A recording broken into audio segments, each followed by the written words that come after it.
McLaren. There's dominance, and then there's McLaren 1988. 15 wins out of 16 races. Let that number sink in. The MP4/4, built by Gordon Murray and Steve Nichols, was powered by a Honda turbo engine that turned every Grand Prix into a foregone conclusion. Ayrton Senna and Alain Prost, the fiercest rivals imaginable, shared a garage, a car, and a mission to outdo each other. Together, they created history. Senna won 8 races, Prost 7, and the only one they lost was Monza, after Senna clipped a backmarker while leading comfortably. Even then, Prost finished second. That's how unshakable they were. The MP4/4's advantage wasn't just raw power, it was balance. The low-profile chassis cut through the air, the fuel efficiency was perfect, and the traction was unmatched. It looked planted in corners while others danced on the edge. The tension between Senna and Prost added fire to perfection. They pushed each other beyond limits, sometimes into conflict, but on track, they were unstoppable. Every qualifying session felt like a private war, every lap a statement. By season's end, McLaren finished with 199 points. Ferrari in second had 65. It was a massacre. That season redefined what perfection meant in Formula One. No team since has come close to matching that 93.75% win rate. It wasn't dominance. It was an artistic masterpiece written at 200 miles an hour. Ferrari of Mercedes 2014 was power through innovation. Ferrari 2002 was power through perfection. Michael Schumacher and Rubens Barrichello didn't just win races, they ended arguments. The F 2002 was so far ahead that the rest of the grid stopped dreaming about victory and started hoping for survival. Schumacher won 11 of 17 races, finishing on the podium in every single one except Malaysia. Barrichello added 4 more wins, giving Ferrari 15 total, nearly 90% of the season. Schumacher clinched the championship with 6 races to spare, the earliest in history at that time. The F 2002 wasn't flashy. It was efficient, smooth, and ruthlessly consistent. It debuted at the 3rd round in Brazil and instantly destroyed the opposition. Its gearbox was lighter, its aerodynamics cleaner, and its traction out of corners surgical. It turned strategy into an afterthought. No matter the weather, the tires, or the circuit, it just won. Ferrari's operation ran like clockwork. Ross Brawn commanded the pit wall with calm precision. Rory Byrne's design never failed. Jean Todt kept the team airtight, and Schumacher, the final piece, executed everything without error. There was no chaos, no tension, no luck, just control. It was Formula One's version of an orchestra, every note perfectly timed. When Schumacher crossed the line at Magny-Cours to secure his 5th title, he didn't celebrate wildly. He smiled, waved, and walked off. Because when you've beaten everyone that easily, there's no thrill left, only confirmation. Ferrari didn't just dominate 2002, they perfected it. Mercedes. When Formula One switched to hybrid engines in 2014, every team saw chaos. Mercedes saw opportunity. While others scrambled to understand the rules, Mercedes had been secretly preparing for years. Deep inside their Brixworth engine facility, engineers had built a masterpiece, the PU106A hybrid. It was lighter, more efficient, and infinitely more powerful than anything else on the grid. When the W05 hit the track, the sport changed overnight. The car wasn't just quick, it looked untouchable. Every straight, every corner, every circuit, it dominated. Lewis Hamilton and Nico Rosberg turned the championship into an internal duel that defined a generation. 16 wins out of 19 races, 11 1-2s, 18 front-row lockouts. The silver cars didn't just win, they embarrassed everyone else. Behind that dominance was meticulous planning. Mercedes had sacrificed short-term success in the V8 era to master this hybrid revolution. Their power unit delivered instant torque, brutal acceleration, and unmatched reliability. Others overheated or failed. The W05 simply ran, lap after lap, like a machine from the future. Even as Rosberg and Hamilton collided in Bahrain and sparred in Monaco, the message was clear. Mercedes had rewritten the definition of domination. The season ended with Hamilton as champion, Rosberg runner-up, and Mercedes finishing nearly 300 points clear of Red Bull, a gap so wide it felt like another league. That single season wasn't just a title, it was the start of an 8-year empire. From that year forward, Formula One belonged to the Silver Arrows, Red Bull Racing. By 2013, Red Bull had already become a modern powerhouse, but that final season before Formula One's hybrid era was their absolute peak. The RB9, Adrian Newey's final evolution of the blown diffuser concept, was more than fast. just. It was alive. The way it gripped through corners defied physics, and in Vettel's hands, it became a weapon no one could challenge. Sebastian Vettel began the season in a tight fight with Alonso and Raikkonen, but from Belgium onwards, something clicked. He didn't just win races, he crushed them. 9 consecutive victories to close out the year. 13 total wins out of 19 races. At one point, he led every lap for 4 straight Grand Prix. He'd cross the line 20 seconds clear, wave to the crowd, and still look calm, like it was routine. Critics accused the car of being too dominant. Others accused Vettel of making it look too easy. But behind that ease was precision. The team's pit stops were surgical. Newey's design channeled exhaust gases perfectly, giving Vettel a cornering advantage no one could match. When he sealed his 4th straight world championship in India, Red Bull's garage didn't erupt. They just nodded. They knew they had reached the ceiling of the old era. A year later, the hybrid revolution would dethrone them. But 2013 remains Red Bull's most complete season, a symphony of downforce, discipline, and destiny. Brawn GP. There has never been a story like this. When Honda pulled out of Formula One at the end of 2008, their staff thought it was over. Factories were closing, jobs were gone, and the car that had been developed for the next season would never see daylight. Then Ross Brawn stepped in, bought the team for £1, and saved hundreds of jobs. But what no one realized was that under the dust, they were sitting on a time bomb, the BGP-001, a car built around a loophole. The infamous double diffuser changed everything. While every other team interpreted the new regulations conservatively, Braun's design created a second airflow channel under the floor, massively increasing downforce. When rivals realized it, it was too late. Jenson Button started the season like a man possessed. 6 wins in the first 7 races. He wasn't just winning, he was controlling every lap, smooth tire management, perfect starts, 0 mistakes. Rubens Barrichello's experience made the perfect counterpart. Together, they kept the team alive, while other giants, Ferrari, McLaren, BMW, scrambled to catch up. By the summer break, the dream began to fade. Rival teams had copied the diffuser, and Braun's financial struggle started showing. But the lead they'd built was enough. Button clinched the championship in Brazil. Braun sealed the constructor's title. 1 season, 1 championship, then gone. A year later, the team became Mercedes. But that 2009 season remains one of Formula One's greatest miracles. A team that almost didn't exist became the world champion because genius, once unleashed, doesn't care about odds. Renault. By 2006, Ferrari and Michael Schumacher had ruled Formula One for nearly a decade. But that year, Renault, calm, calculating, and quietly brilliant, brought them down. The R26 wasn't the fastest car on paper. It didn't have Ferrari's horsepower or McLaren's star power, but what it had was balance, both in performance and leadership. Fernando Alonso was at his peak. At 24, he'd already broken Schumacher's 5-year streak the year before. But 2006 demanded something more. It demanded a defense. Alonso delivered.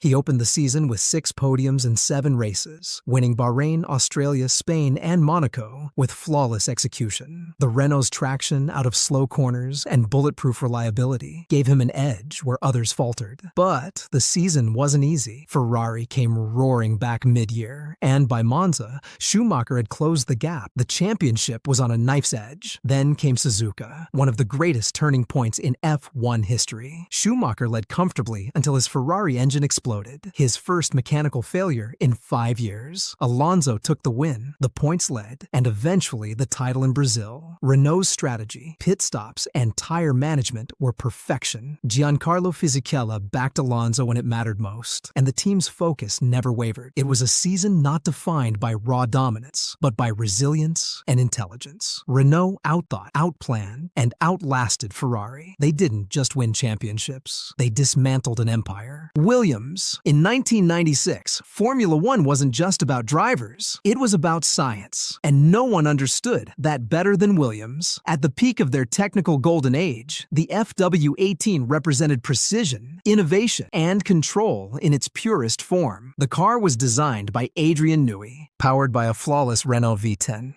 and driven by Damon Hill and rookie Jacques Villeneuve, 2 men with entirely different temperaments, but one mission: restore Williams to the throne. The results were staggering. Williams won 12 of 16 races, took 12 pole positions, and finished the season with 175 points, nearly double Ferrari's total. The FW18's handling was silky smooth, its aerodynamics near perfect. Even when others matched its straight-line pace, no one could touch its balance through fast corners. years. On circuits like Silverstone and Suzuka, the Williams looked like it was dancing through air. Damon Hill's story defined the season. 2 years earlier, he'd lost the title in heartbreak against Schumacher. 1996 was his redemption arc. Calm, consistent, and precise. He executed race after race like a surgeon. 6 victories later, he became Britain's first world champion since his father, Graham Hill. Villeneuve, in his rookie season, took 4 wins and chased him until the final round, making it a Williams 1-2 in the standings. Everything about that year was methodical. No politics, no drama, no chaos, just excellence. Williams wasn't just the best team of 1996. They were the embodiment of what Formula One once stood for: pure engineering supremacy. Alfa Romeo. Before Red Bull, before Ferrari, before Mercedes, there was Alfa Romeo. In 1950, Formula One was born, and Alfa didn't just win the first championship. They defined what winning meant. Their car, the 158 Alfetta, was already a legend before the championship even began. Originally designed in the 1930s, it evolved into an engineering masterpiece, light, agile, and devastatingly fast for its time. Powered by a 1.5-liter supercharged engine producing around 370 horsepower, it dominated every circuit it touched. Giuseppe Farina and Juan Manuel Fangio formed the ultimate duo. Farina won the first ever Formula One race at Silverstone. Fangio followed with 3 wins of his own, and Alfa Romeo took 6 of 7 races that year. Farina became the first world champion in history. Fangio would go on to become one of the greatest ever, winning 5 titles. But it all started under the Alfa flag. What made Alfa's dominance remarkable wasn't just speed, it was legacy. Their engineering philosophy, power through simplicity, performance through precision, became the DNA that future giants like Ferrari and Mercedes inherited. When the 1951 season ended and Alfa withdrew, they did so undefeated in spirit. They had written the first chapter of Formula One history and handed the pen to those who would follow. Every modern team, from Red Bull's empire to Ferrari's dynasty, stands on foundations Alfa Romeo built in 1950. Aston Martin. For years, Aston Martin was a name that carried weight in luxury, not in lap times. The team that started as Racing Point and rebranded under Lawrence Stroll's vision had struggled through inconsistency and missteps. Then came 2023 and the rebirth. From the first race in Bahrain, the paddock realized something had changed. Fernando Alonso, 41 years old and still as fierce as ever, stepped into the AMR 23 and immediately shocked the world. He qualified 5th, overtook both Mercedes cars, and finished 3rd on debut. Then he did it again and again. 6 podiums in the first 8 races, a comeback so electrifying that even Red Bull took notice. The car's secret, a blend of clever aerodynamics, braking stability, and Alonso's ability to extract perfection from chaos. Its rear-end traction and tire management made it a consistent podium contender early in the season. For the first half of 2023, Aston Martin were the story. A midfield team turned front-runner overnight. But as the development race caught up, the fairy tale slowed. Upgrades faltered, Red Bull surged further ahead, and Aston drifted back. Yet by then, they'd already proven their point. They weren't the backmarkers anymore. They were contenders. 2023 didn't bring them a championship, but it restored belief. The belief that with the right car, the right leadership, and the right driver, anything is possible. And for Alonso, it was proof that legends don't fade. They evolve. Alpine. For modern Renault, rebranded as Alpine, glory had long faded into nostalgia. But in 2021, for one magical afternoon in Hungary, it all came roaring back. The race began in chaos. Bottas wiped out Norris and Perez in turn 1. Hamilton was left alone at the restart. And amid the wreckage, Esteban Ocon found himself leading a Grand Prix in an Alpine, a car most people had written off as midfield material. For 70 laps, Ocon held off Sebastian Vettel's Aston Martin. He didn't crack, didn't miss a braking point, didn't blink. Behind him, Alonso did something even more extraordinary. He defended against Lewis Hamilton for 10 straight laps, inch-perfect and fearless, allowing Ocon to stay ahead. When Ocon crossed the finish line, Alpine had its first victory since 2013. The garage erupted. Alonso sprinted to embrace his teammate. Engineers cried, and for one night, the underdog ruled Formula One. They weren't the fastest, or the richest, or the loudest, but they executed perfection under pressure. That race didn't define a championship, but it reignited a spirit, the same strategic brilliance that once toppled Ferrari. In a hybrid era dominated by giants, Alpine reminded everyone that heart, timing, and courage still matter. AlphaTauri in 2008, the world saw something Formula One almost never delivers. A miracle. It happened in Monza, the temple of speed, under a torrential Italian downpour. On that day, a 21-year-old Sebastian Vettel, driving for Toro Rosso, Red Bull's tiny junior team, did the impossible. In qualifying, as rain hammered down, Vettel danced with his car like it was an extension of his body. He put it on pole position, the youngest in history at that time. When race day arrived, the weather got worse. Visibility dropped to nothing, engines howled through sheets of water, and one by one, the giants made mistakes. But not Vettel. He led from lap 1 and never looked back. Lap after lap, he stayed ice cold, managing pace, tires, and visibility with the composure of a veteran. By the final laps, disbelief turned to awe. A customer Ferrari engine in a car built in Faenza, Italy, a team with barely 200 employees, was about to win. When Vettel crossed the finish line, commentators screamed his name. The crowd at Monza lost its mind. It wasn't just victory, it was history. Toro Rosso became the first customer team to win a race in the modern era. Vettel became the youngest Grand Prix winner ever, and that single afternoon changed both their lives. A year later, he'd move to Red Bull and start building a dynasty. But it all began there, in the rain, in Monza, with a car that wasn't supposed to win. It's why to this day, fans still call it the fairy tale victory, because it reminded the world that even in Formula One, sometimes dreams do come true.